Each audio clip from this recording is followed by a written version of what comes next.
wabarakatuh. Alhamdulillahi rabbil alamin, wassalatu wassalam ala asyrafil anbiya'i wal mursalin wa ala alihi wa sahbihi ajma'in. Subhanaka la ilma lana illa ma 'allamtana innaka antal alimul hakim.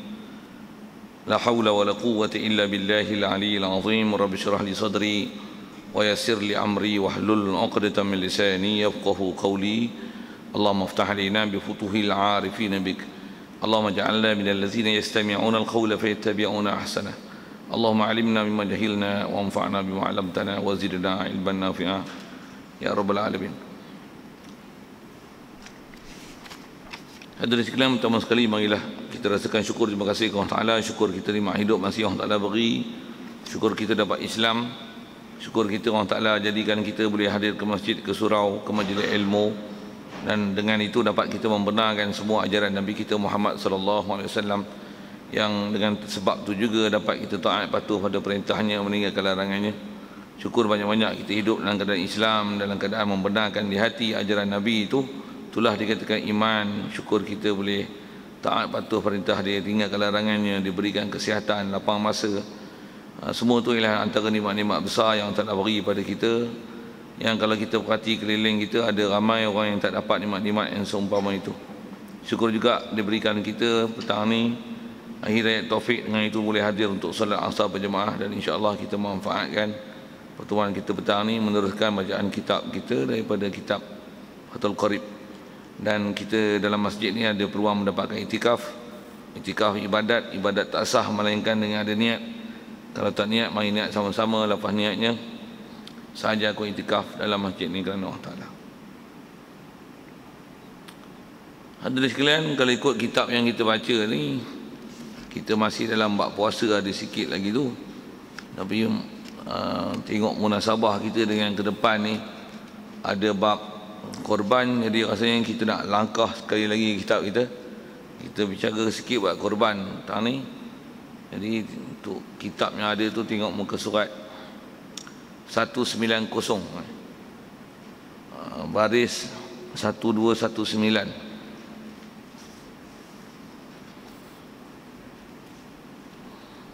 Aku tak silapnya muka surat tu. Kata musannif rahimahullah taala, faslun fi ahkamil udhiyati. Fasal pada menyatakan hukum-hukum sembelihan korban. Ya, 190 sama tak? Kata musannif rahimahullah taala, udhiyah itu bi dhammil hamzati fil ashhur, fil ashhuri, fil ashhari, wa fi ismin lima yuzbahu minan na'ami yawma 'idin nahri wa ayyami tashriqi taqarruban ila Allah subhanahu wa ta'ala. Baik, jadi kita akan padukan kitab ni untuk bicara kita bab korban. Kata dia, faslun, ini satu pasal, ya hadza faslun fi ahkam atau fi bayani ahkamil udhiyah, nak menjelaskan hukum-hukum berkaitan dengan bab korban. Udhiyah itu bahasa Arab tu kata dia bi dhammil hamzati, baca dengan hamzah dhammah, akan bagi hamzah dia udhiyah. Wa fil ashhari, pada lugah yang paling masyhur disebut dalam kaedah Arab. Dan apa dia udhiyah, korban ni kalau dengan bahasa Melayunya udhiyah tu apa dia? Jadi udhiyah tu kalau tengok bahasa tu sikit, daripada perkataan udhiyah itulah yang kita sebut raya Idul Adha. Adha tu kalau bahasa Arabnya itu yang terjemah kita korban tu, yang keluar perkataan udhiyah.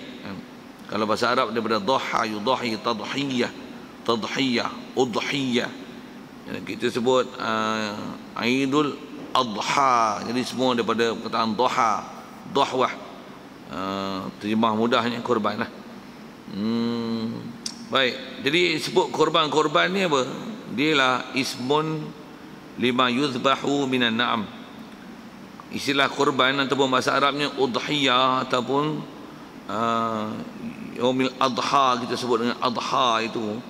Dia lah satu nama, satu istilah lima yuzbahu, untuk binatang yang disembelih.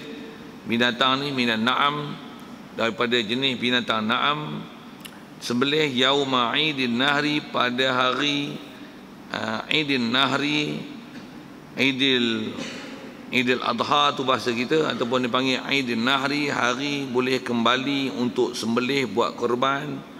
Wa ayyami tasyrik, dan binatang ni disembelih pada hari-hari tasyrik, pada hari-hari tasyrik, taqarruban ila Allah Taala, sembelih kerana nak dampingkan diri ke Allah Taala.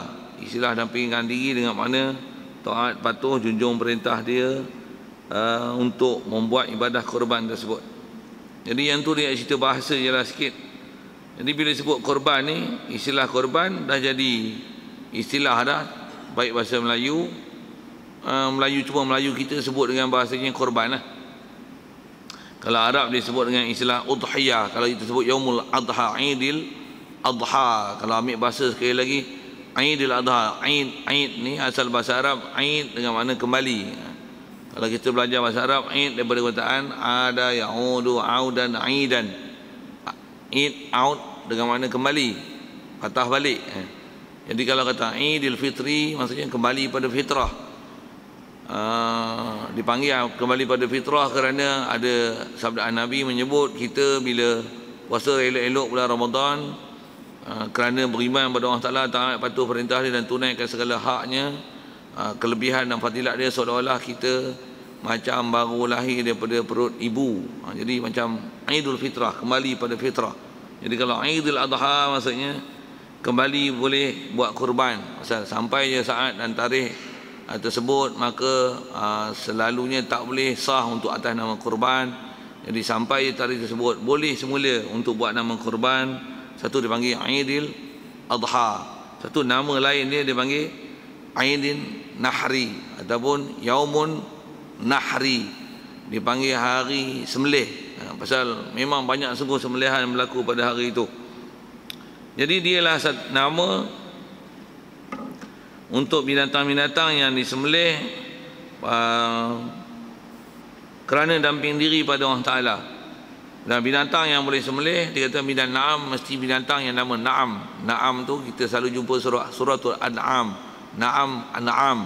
Binatang na'am adalah spesies daripada kambing, lembu, and the gang, bopi bahasa mudah itu, dan unta. Itu saja binatang kalau ikut yang dipanggil na'am.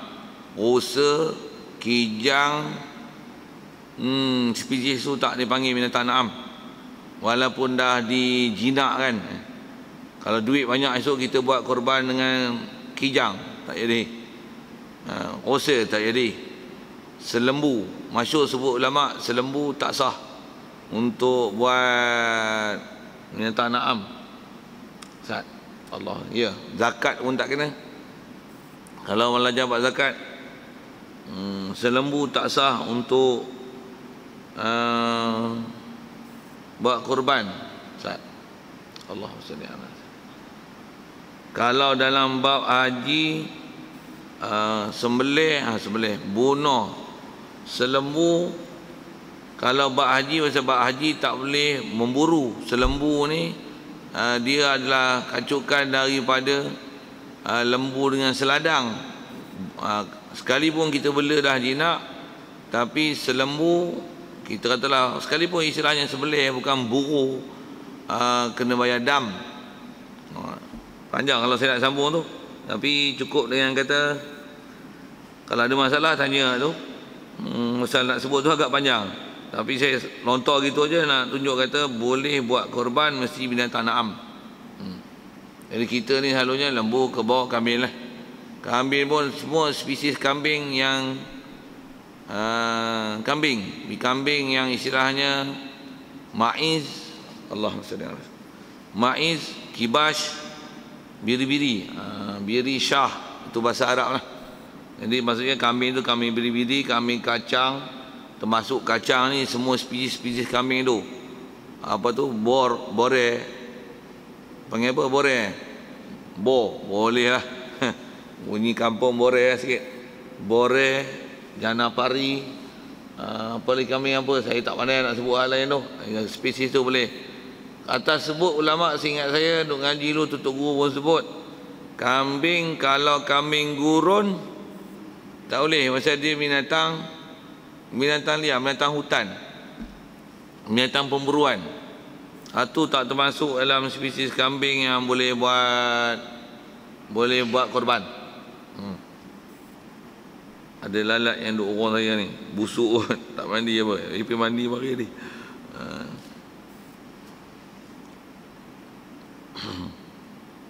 Baik. Masa mudahnya tu tak susah mana.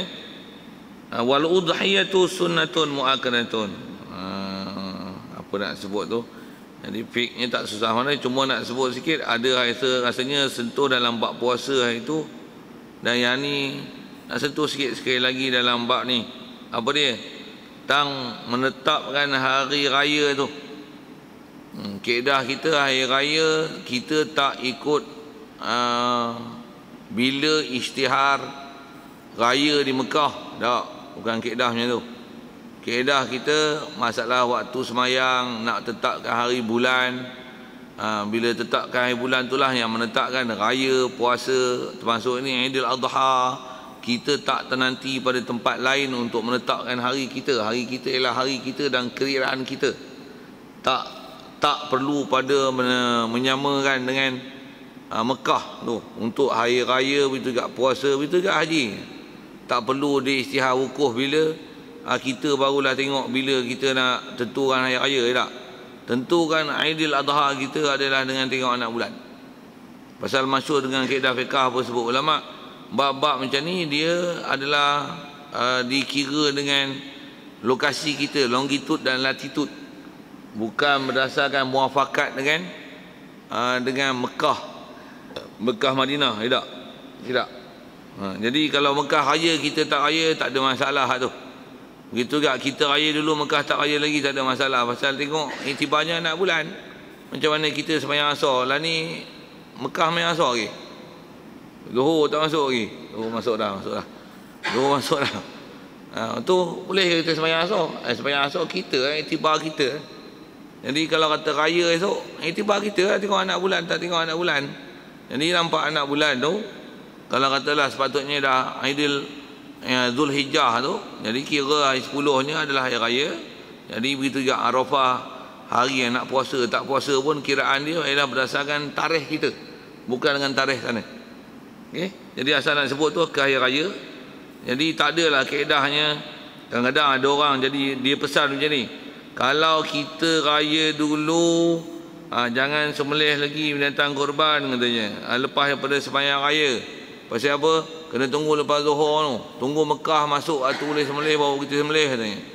Ada juga pekah-pekah pening macam ni. Saja nak usik tu. Tuan-tuan tak pening, kalau sini tak pernah ada masalah, bagus. Maksudnya kawasan ni tak ada pening gitu. Pasal ada tempat dia pening pekah gitu. Tak tahu macam mana pahaman tu boleh menyerap masuk tu. Dia ada pening itu. Begitu juga kadang hujung hari tasyrik tu, kalau katalah hari raya sama, tambah pula Mekah raya dulu, kita raya kemudian. Kata dia hari 13 tu tak usah duk sembelih dah, menentang korban. Maksud apa? Mekah dah habis dah hari tu, dah habis hari tasyrik. Kita hari tasyrik lagi, tapi Mekah dah habis katanya. Ada juga fake pening tu. Jadi kaedah apa tu? Tak tahu kaedah gila babi apa. Saya bubuh gila babi lah. Tak ada ulama bahas dalam bab tu. Dia pekah pening mana tu? Dia main pekah sendiri, kepala otak main baca ikut faham sendiri. Okey. Jadi asal nak sebut tentang tarikh tu lah. Jadi tengok tarikh betul lah, berapa diisytiharkan. Kalau kita tak tengok anak bulan, tunggulah isytihar pemerintah. Pasal kaedah kita bab-bab ni, dia pemerintah yang tanggungjawab untuk menentukan hari-hari tu. Jadi berdasarkan saksi apa yang ada, dengan unit-unit khas daripada Jabatan Mufti bahagian falak apa dan sebagainya. Dia orang ni yang duk tengok anak bulan. Memang Jabatan Mufti tu dia ada unit falak khas, unit untuk buat pencerapan, tengok bulan. Memang ada orang pergi tengok setiap awal bulan kan. Saya sebut ni Perak, negeri lain pun rasanya sama tu.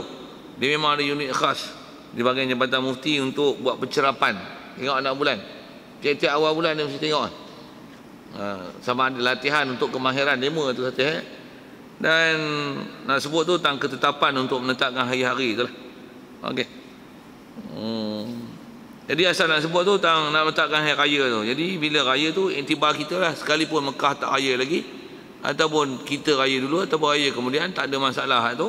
Kalau masalah kurban, tengok dengan tarikh kita. Begitu juga kalau sebut dengan tarikh masalah kurban itu adalah masalah puasa. Yang selalu orang tanya juga bab puasa, pasal bila sebut tentang Aidil Adha ni, antara yang disunatkan sebelum menjelangnya raya ialah berpuasa pada hari Tarwiyah dan hari Arafah.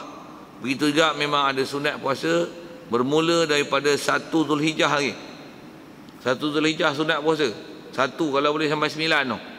1, 2, 3, 4, 5, 6, 7, 8, 9. Itu paling baik.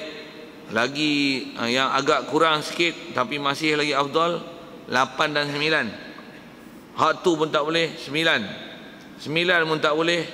Tak usah puasa lah. Pasal dah tak puasa langsung. Sikit lah gitu. Macam mana pun dia puasa sunat, dan sunat dia ada muakkad situ. Maksudnya dituntut sangat. Jadi kalau ada peluang nanti, tengok kita setting masa elok-elok. Rasanya kalau ikut tarikh ni tu, kita hari Ahad tu raya tu, kalau yang berdasarkan kalender yang ada lah. Dan kalender lah ni pun, apa dalam kalender tu, itulah selalunya. Lani punya kaedah. Boleh buat gitu rasanya. Dulu kita memang kita tunggu tarikh tu. Berdasarkan anak bulan apa lah ni, apa dalam kalender tu, itulah boleh bahasa yang itu. Dia hari Ahad. Jadi hari Arafah tu adalah hari Sabtu, Jumaat. Jadi Jumaat, Sabtu, Jumaat tu dipanggil hari Tarwiyah. Hari 9 tu Arafah. Jadi sunat puasa. Sikit ke situ.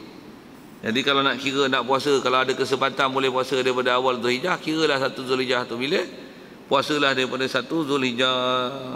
Okay. Sebut sikit ke masalah hari asalnya tentang ketetapan hari raya, begitu juga dalam bab puasa Arafah dan Tarwiyah. Baik.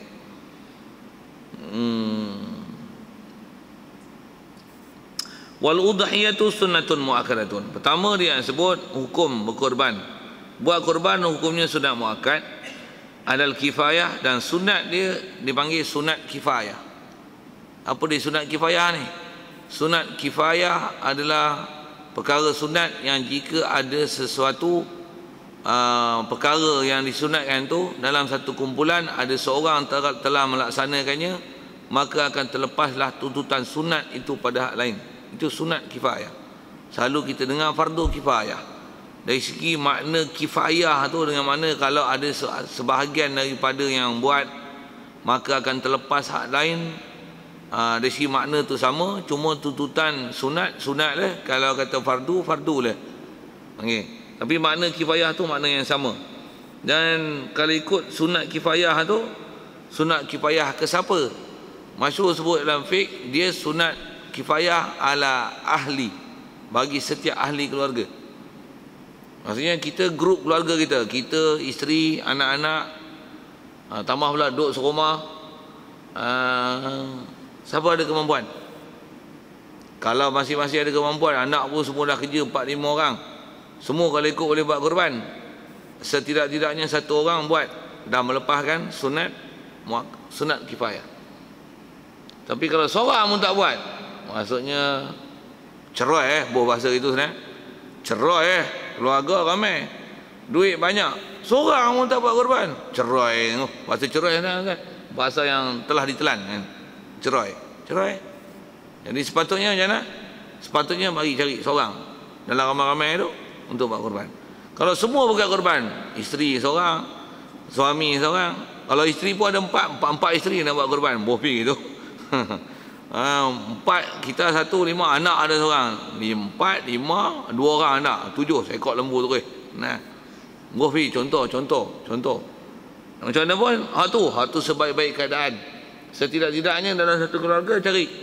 Cuma kalau tak cukup seorang untuk buat macam mana? Pakat-pakat lah, boh pergi ya. Pakat kumpul, dapat boh pergi lah, bahasa lah ni 500, dapat RM500 buat satu korban. Cuma korban tu bila dia satu bahagian, dia tak boleh share 7 orang. Tu ya, tak boleh. Jadi dia mesti penamaan atas nama tu seorang. Buah nama siapa? Buah nama abah ke, nama mak ke, atas nama tu. Jadi yang lain tu atas nama bantu untuk buat korban. Cuma atas istilah penamaan, korban siapa? Ini korban siapa? Dia nama orang tu lah.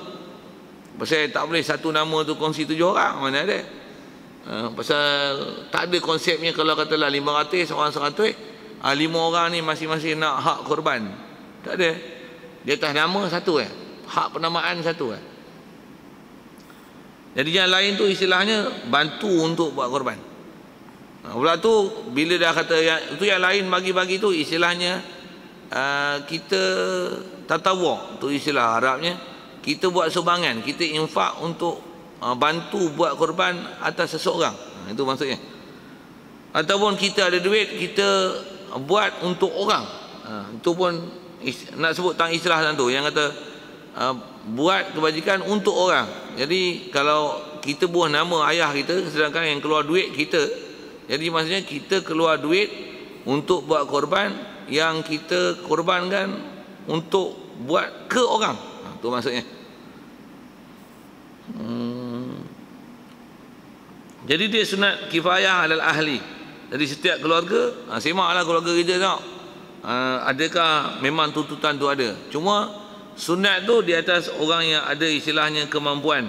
Kemampuan tu macam mana? Dia tak syarat jadi jutawan kan.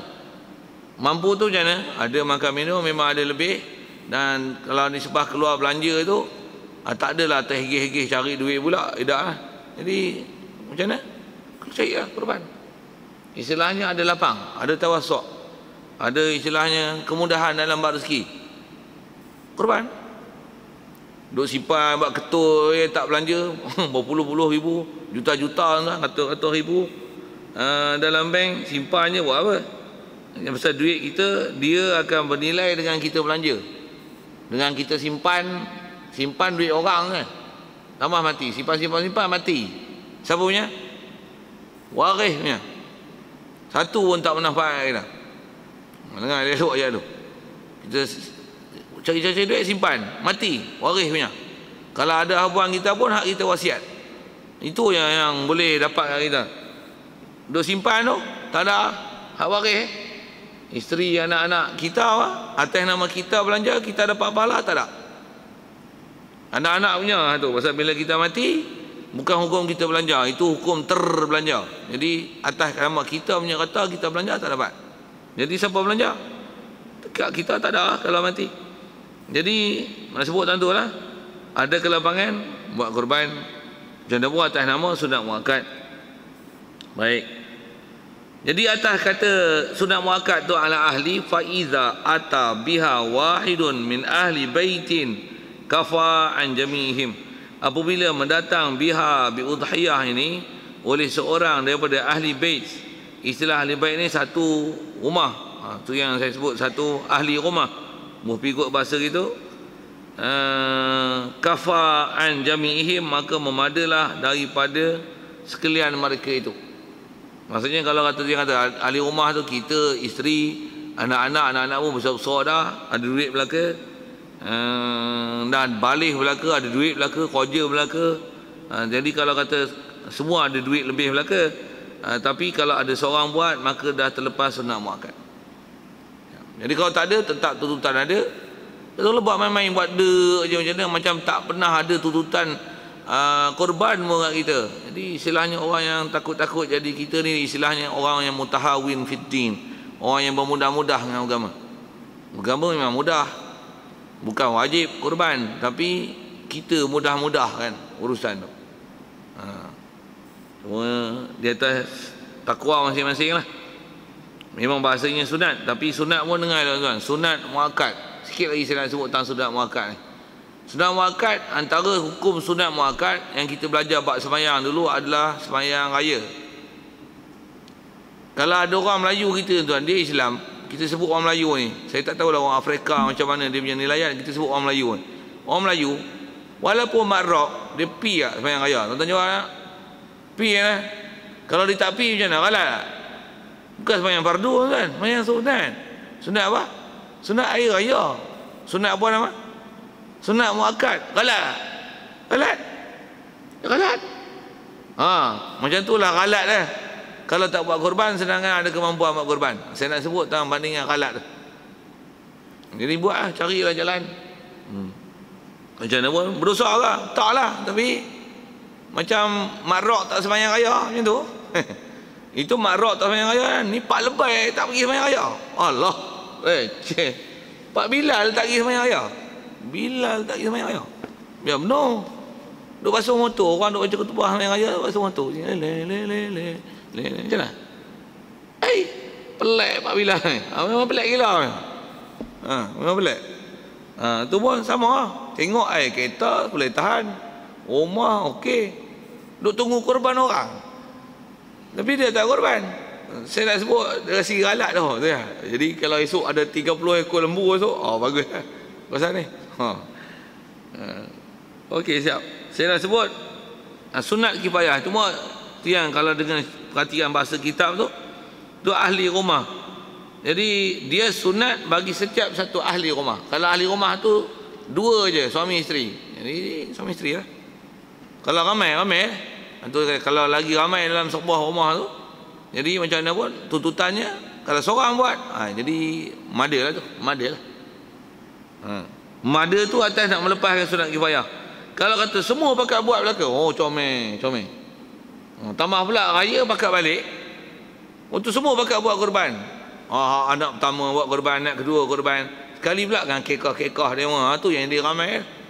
Suasana ni tuan-tuan yang kita tengok meriah, yang ada suasana ni Kelantan. Pasal negeri Serambi Mekah. Kedah ni tengok tempat. Tapi banyak kurang. Perak lagi kurang. Lagi teruk sikit tu. Kalau ada pun tempat-tempat mengaji itu yang lah pun. Tu yang pakat balik apa, dan seronok raya korban lagi. Pasal apa? Pakat sebelah lembu, buat kekah, buat ni. Hari pertama, hari kedua ni sebelah orang ni, sebelah hari kedua, sebelah ni, hari ketiga sebelah ni. Hari tasyrik itu setiap hari ada sebelah lembu. Hari-hari makan lembu. Pasal apa? Memang ra'i sungguh Aidil Adha ni. Kita terbalik. Duk seronok, duk itulah Aidil Fitri tu yang duk seronok pun bukan seronok ziarah-ziarah tu, seronok apa? Seronok ketupat dengan lemang. Sini tak tahu apa. Okey. Sikitlah usik-usik pergi buat tu. Sepatutnya kita seronok dengan korban. Jadi balik tu pakai seronok dengan korban. Bagi orang susah. Ra'i kan mereka dengan bagi dia orang dengan korban ni. Okey, siap. Jadi dia sunat kifayah ala ahli. Jadi wala tajibul udhiyatu illa bin nadri. Jadi wala atas nama sunat kifayah dia tak akan jadi wajib melainkan dengan nazar. Nazar ni kena dengan jibat nazar khas lah. Macam mana pun nazar tu sama ada nazar yang berkait ataupun nazar tak kait. Cuma nazar tu sekali lalu apa dia nazar? Nazar adalah satu ibadat ataupun nazar ialah satu perkara yang seseorang itu mewajibkan perkara sunat yang sedangkan perkara itu tak wajib pada dia. Mewajibkan sesuatu ibadat yang tak wajib pada diri dia, maka hak itu dipanggil nazar. Sama ada diperwajib dengan semata-mata memperwajib ataupun memperwajib itu dengan qaid sesuatu. Istilah qaid itu maksudnya qaid dengan datang nikmat ataupun dengan hilang bala. Anak aku UPSR ni dapat 5A, kambing sekor, nazar tu. Cuma kambing tu saya nak sebut tak nazar tu saja. Ada pun buat korban nazar, aku mesti buat korban tahun ni. Aku tak buat kan, wajib gila kat aku. Pasal apa? Mesti kena buat ya. Duit banyak takkan tak buat. Gila apa? Bobi. Laknat kata aku. Ada orang yang sama macam tu tuan. Dia nak buat ibadat bersungguh macam tu. Aku tak buat korban tahun ni, memang kena laknat sungguh aku ni. Pasal apa? Duit bulion tak buat korban boleh. Jadi apa nama tu? Kalau memperwajib dengan lafaz seumpama macam tu, dari segi fiqh yang dia panggil nazar. Atau dia panggil nazar. Sama ada tu yang sebut diperwajib sendiri ataupun diperwajib itu dengan itulah datang nikmat atau lepas pada bencana. Selalunya kita ni orang Melayu banyak nazar itulah nazar kedekut tu. Dulu fiksa baru nak buat. Hatu nazar kedekut.